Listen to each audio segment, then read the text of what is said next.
featherweight fight between Aljamain Sterling and Movsar. I'm sorry, this is ridiculous that this fight's in the second fight of the prelim. This is why Aljamain Sterling hates. Yeah, the UFC. Yeah, UFC. Me. Maybe I'm wrong. With my eyes closed. I don't know why I got that again. with my eyes closed, there is no doubt what fight I'd rather watch: Pantoja versus Asakura, or Aljo versus Evloev. Evloev. Yeah. There's no debating for me. It's easy. What fight I'd rather watch? It's Russia versus USA in this fight. And it's like the perfect style clash. Like, it's a guy that wrestles and can't finish anybody because he's never finished a fight, has he? No, he's never finished. He's never finished a fight. Evloev has never finished a fight. He's 18-0 though. Yeah, he's undefeated. He reminds me a little bit of Marab. A little bit. Where he's a good wrestler who can't really keep control. Mm-hmm. Yeah, because his last fight, if I'm not mistaken, was against the English dude. Qatar. Oh, he fought Cater? No, that was 300. Oh, Stater. Oh, no, Sterling. Movsar's last fight was against Arnold Allen? Arnold Allen, there you go. Really? I think so. I could be wrong. No, I think so, yeah. You talking about? I just don't remember it being that long away, but yeah, that was last year, this card, or? That was last January. Last January. I mean, yeah, this January. This past January. Yeah, I think it's a good fight. I think the reason why they put it on the early prelims is because he has no finishes. But Aljo's the... Yeah, I can see that. Would be a reason. What's up with Aljo? Can we talk about Aljo a little bit? Why is Aljo not up there? Why isn't he on main cards more? No, okay, for you. And maybe this is me, because I've seen it, I've watched it a little longer. Who is the best bantamweight of all time? For me, it's always been Dominic Cruz. But and who's second? For me, TJ Dillashaw is always a close second. Okay, there we go, because I got the same list. My question is, and because I don't want to go into the bantamweight debate, my question: why do none of us have Aljo up there? I have Aljo right there as a second. I think I saw the stat the other day. He's the only one that defended it 3 times. Yes. I just think Dominic Cruz was up there for so long. Right, it's Dominic Cruz has a little bit of the GSP thing. Dominic Cruz, for the people who don't know Dominic Cruz, when McGregor was knocking out people, McGregor went on a crazy win streak. Yeah, he did. When he went on that crazy win streak, it got to a point where, like... Oh, and by the way, freaking Dominic Cruz had never lost at 135. The only fight he had lost was at 145 versus Uriah. Uh-huh. So he had never lost at 135. And they're like... And that guy had gone like 30 years without losing. So it's like... Yeah. Does he move up? Then Dominic Cruz broke like every single bone in his body for like 3 years in a row. And couldn't fight. And for those of you that don't know, every time you watch the weigh-in show, right? I watch the weigh-in show a lot too. Every time, they always come up. What are the best comebacks? What are the best comebacks? Yeah, that's been a topic of it, like a list of it for like 10 times. No, the number one answer is always Dominic Cruz because he did it twice. the guy came back after 2 years. And fought the number 3 ranked at the time. It was Masukaki, I think. Knocked him out like in 50 seconds. Came back. Got hurt after that fight for like 2 years. Yeah.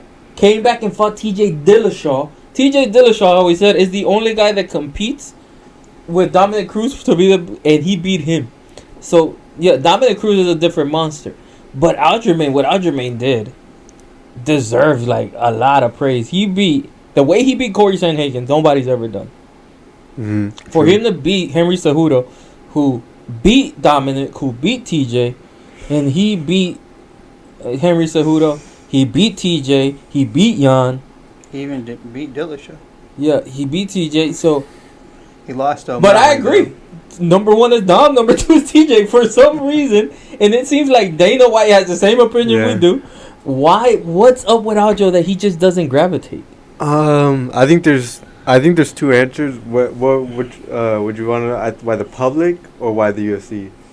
Well, I guess we're the public, so let's start with the public. I think the public is mainly how he won the belt, which I mean, it was illegal.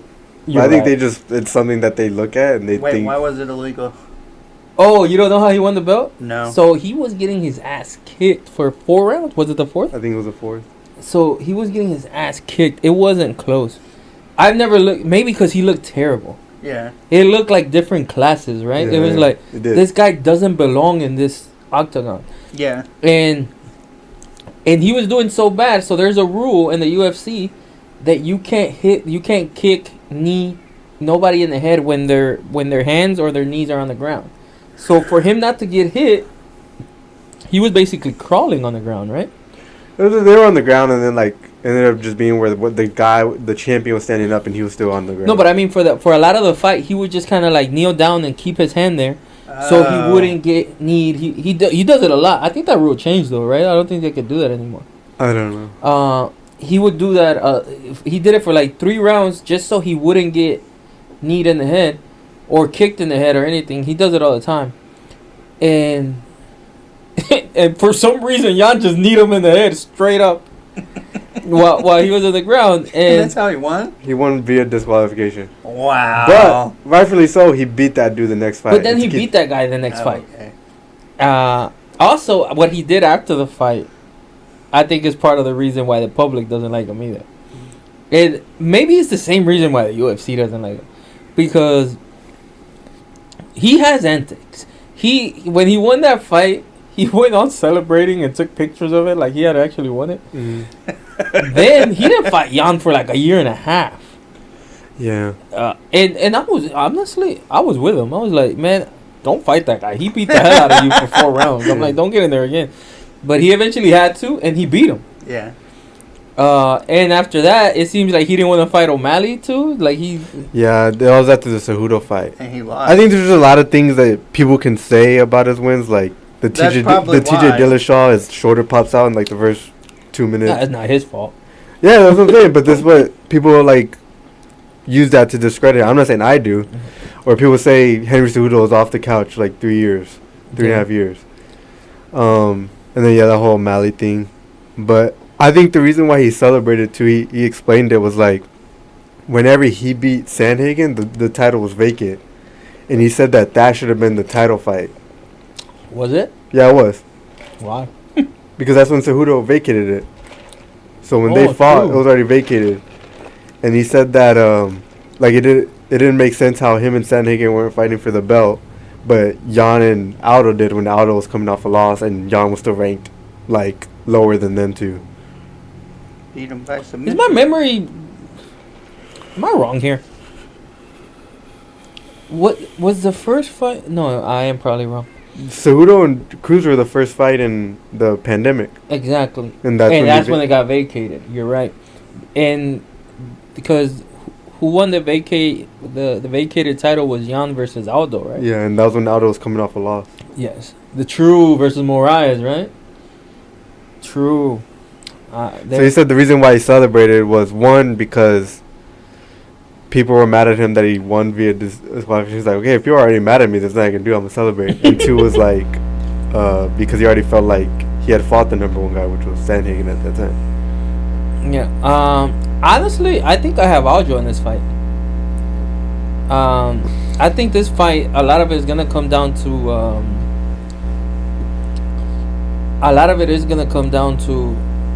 striking, and I think Aljo has better striking, and Aljo can finish you. Aljo gets if Aljo gets your back, you're in trouble. I was just gonna say it's gonna come down to who finishes who, and Sterling's the only one that can finish in this fight. I was gonna ask if it's a 3-round fight, but I guess that question's mute. I've never seen a 5-round fight in the prelims.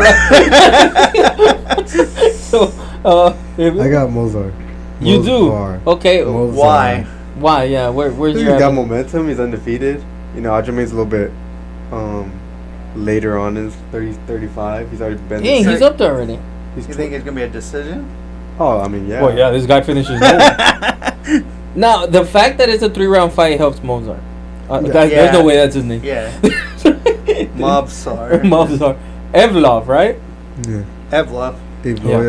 Evloev. A lot of times when a wrestler fights a wrestler, it becomes a striking fight. Yeah, that's what. Yeah, like, kick my it'll be ass. interesting. Yeah, and They're both ortho too. And if I'm Movsar Evloev or whatever, I'll take this with a grain of salt because Diego Lopez has shown he's legit. But Diego Lopez almost finished him. And Diego Lopez off the couch, literally, in his UFC debut, almost finished him. So, what you call it? Yeah, off the couch. If Aljo does win this fight, right?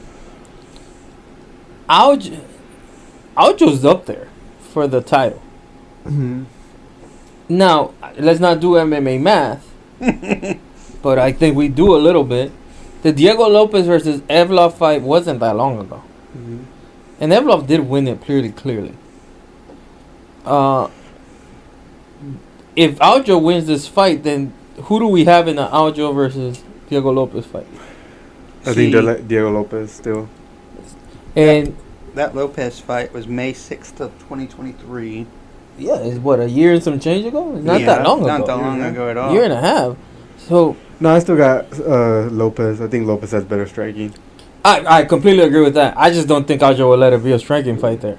Yeah, but I'm very interested in this fight. It's crazy as the second fight in the prelims. I'm going with Nate. Hopefully they put the Aljamain Sterling on the main card. Just switch that fight, right? It's like I'm going with Nate. Nate Landwehr and Choi is a good fight. It's not better than Aljamain and Evloev. Next fight is Bryce Mitchell. I got a question. Sorry, before we skip. Yeah, go ahead. You know how they have the press conference? Yeah. There's no way they have Nate Landwehr and Choi on there. It just makes no sense. Please tell me I'm wrong. There's not enough publicity. Exactly. They could just do the last four fights though. Huh? They could just do the last. But it makes no sense not having Aljo and Evloev there. Because if they win, they're most likely fighting for the title next. Yeah, exactly. So how are you gonna have a prelim fight on the press conference? Maybe they change it last minute. Hey, look, watch. I guarantee you, like either leading up to the fight or after the fight, they're gonna ask Dana why that fight wasn't on the main card. If it's before, I bet you he's gonna be like, I didn't know that was like that. And then if it's after, they ask him after, he's gonna be like, oh yeah, we fucked up on that. Yeah, because it definitely has to be in the press. There's no way that the guys that are gonna be, because if they win, Evloev is already like 3 or 4. Yeah. So if he wins, that'd be a title fight. He's probably at 2. Yeah. And if Aljo win, he becomes 3. Yeah. So it's stupid not to have him in the press conference. That's like one of the biggest fights on the card. Yeah, it's just like. But it's on the prelims. But it's the second fight of the prelims. If it was even the main event of the prelims, I'm like, okay, maybe sell it that way. But it's the second fight of the prelims. Oh my god. Anyways, what's the next fight? Well, here's where where did I? Because right here on Instagram posted like a highlight of Aljamain Sterling, and then they put live on ESPN Plus pay-per-view. They said that fight has to be on pay-per-view. They have to move it. They have to move it. That fight cannot. There's more publicity over that than Nate and Choi. And look, the UFC doesn't get a lot of criticism because the UFC puts on a hell of a product. Yeah, for sure. A hell of a product, a hell of a production. The only thing that the UFC really gets criticism for is not from its fans, from the woke people, is that he doesn't censor anything, which we love that. But nobody cares about that criticism. The only thing you get criticism over is from your fans. Is that the freaking pay-per-views keep going up and up and up price. And up. The pay-per-view costs $70 now? No, I think it's more. It's probably buy? It's more than 70. Yeah? I think it's 80. So $80. You can't give me Choi and Nate Landwehr. Not on a main card. Now, if you're giving me number 4 and number 5 of the featherweight division, it makes sense to put that on pay-per-view. I don't want to pay $70 to watch Nate Landwehr and Choi. With all due respect, they're not bad, and I'll love to watch it. And that's a fight that, remember that weekend we had in, was it Dallas or wherever it was, that we got there and we watched Holland versus Wonder Boy? Yeah. that was a cool night, right? But and they had, I think Nico Price was on that fight, and that was a decent, little card. Yeah. That Nate Landwehr and Choi for that night makes the perfect sense, right? Right. Now I'm not paying $80 to watch that fight. You know what I mean? Like, Even Cronin and Bryce Mitchell, I wouldn't want to pay. now but again, Bryce Mitchell has a little bit of a name. We don't even know if Cron Gracie's really from that clan, but whatever. Let's just say that. I was about to ask that. Like, Is he from the Gracie clan? that fight's gonna be hilarious. We know what's gonna happen. Oh, Yes. yeah, I'm excited for the card, and we're gonna be here. CE is gonna be leading the thing. Hey, who's gonna Bryce. be here with me? It's gonna be Bryce Mitchell's minus 800. Yeah, I saw that. See, that's accurate. See, that's accurate. It's gonna be Bruno and Doug will be here. Okay, cool. Isaiah and I will be out of town. Where y'all going? I'm going to Dallas. Where are you going? I'm going to Austin. Damn, I just came from that. And That's where I was. Matthew will probably be here as well. Okay. So, y'all will. Oh, wow. Sweet. We will be here. Thank you for watching. Please like, comment, subscribe. See you next time. Peace. Peace.